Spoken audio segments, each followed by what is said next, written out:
La plupart des gens n'atteindront jamais leur plein potentiel, et lorsque la mort les rattrapera à leur dernier jour, ils aimeraient pouvoir revenir en arrière et faire les choses différemment. Cependant, certaines personnes sourient lorsque leur dernier jour arrive. Elles sourient face à la mort parce qu'elles savent qu'elles ont tiré le meilleur parti de la vie. Vous voyez, chacun d'entre nous a été doté de la vie, d'un immense potentiel. Si vous ne développez pas les bonnes habitudes dans la vie, non seulement vous êtes ingrat et vous gaspillez votre potentiel, mais vous vous préparez également à mourir comme un ver insignifiant. La plupart des gens trouveront des excuses et diront qu'ils doivent profiter de la vie parce qu'elle est courte. Voici la réalité. 9 fois sur 10, ces personnes n'apprécient pas vraiment la vie. Elles essaient d'échapper à la vie, d'échapper à la réalité. Se perdre dans les jeux vidéo. Prendre certaines drogues ou se saouler dans des fêtes, ce n'est pas profiter de la vie. Si vous croyez que c'est le cas, je veux que vous sachiez que vous avez été programmé par le système, donc vous n'atteindrez jamais votre plein potentiel. Dans cette vidéo, nous allons passer en revue 4 habitudes qui vont améliorer votre vie. La première, la mentalité de la ceinture blanche. La première et la plus importante habitude est de construire la mentalité de la ceinture blanche. Écoutez, dans de nombreux arts martiaux, il existe un système de classement. Avec différentes ceintures, la ceinture blanche est le point de départ de tout le monde. Une ceinture blanche manquera de questions et aura tout à apprendre. Nous devrions tous avoir cette mentalité dans la vie.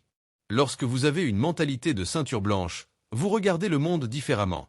Tout devient une opportunité de s'améliorer, d'apprendre toujours. La réalité est que la plupart des gens arrêtent d'apprendre après avoir obtenu leur diplôme. Le système les a trompés en leur faisant croire qu'ils n'apprennent pas. Certaines de ces personnes deviennent même prétentieuses et pensent qu'elles savent tout.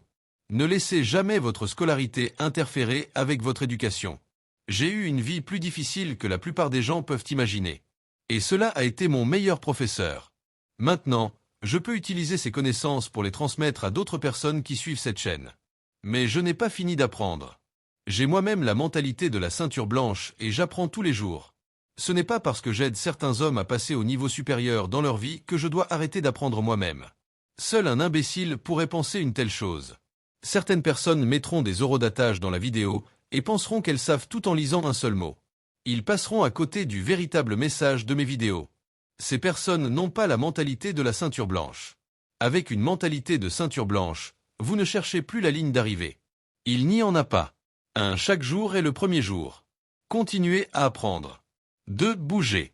L'eau stagnante accumule les bactéries et sent souvent l'œuf pourri, alors que l'eau qui coule n'a pas d'odeur. La nature humaine est comme l'eau. Si vous ne bougez pas, votre corps commencera à pourrir. Vous verrez souvent certains des nerds les plus intelligents avoir le plus de complications parce qu'ils ne font pas d'exercice. Ils ne sont peut-être pas si intelligents que ça après tout.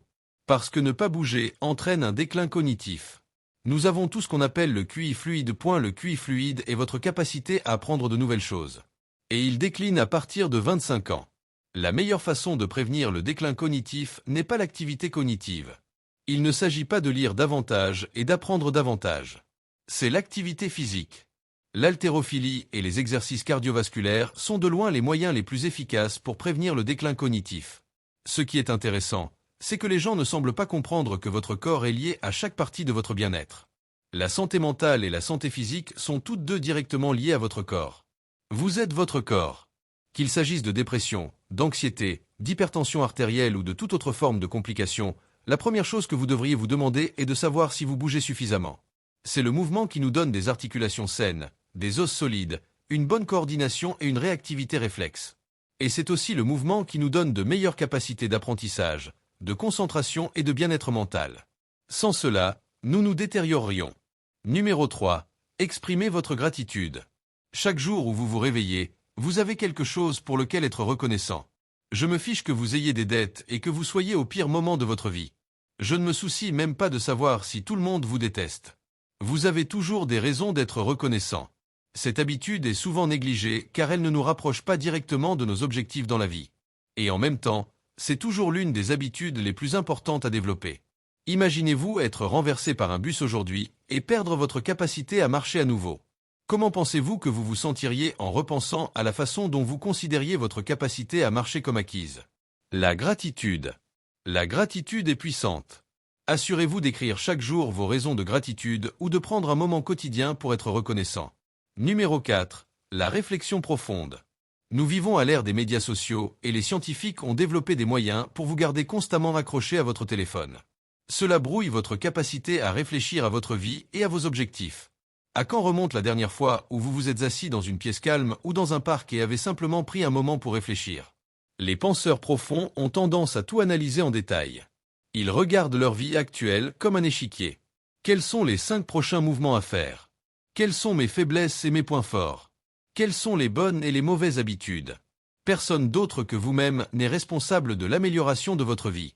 Vous devez être capable de vous éloigner des réseaux sociaux et autres distractions pour prendre un moment de réflexion profonde.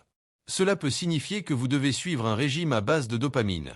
Vous devez être capable de faire une cure de désintoxication ou de faire une pause dans les réseaux sociaux. Il est presque impossible d'avoir des pensées profondes si vous êtes accro à TikTok. Les vidéos de cette chaîne sont véritablement conçues pour aider les hommes à s'améliorer dans leur vie. Je veux donc que vous compreniez vraiment ce qui est dit.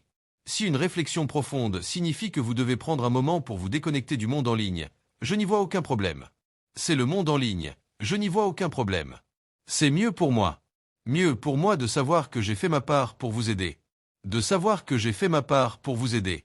Je ne dis pas qu'il est inutile d'avoir des médias sociaux dans votre vie, mais vous devez choisir ce que vous regardez au lieu de faire défiler sans fin les pages en ligne. Quand avez-vous pensé pour la dernière fois à votre objectif ou à vos objectifs? Quand avez-vous pensé pour la dernière fois à votre objectif ou à vos objectifs?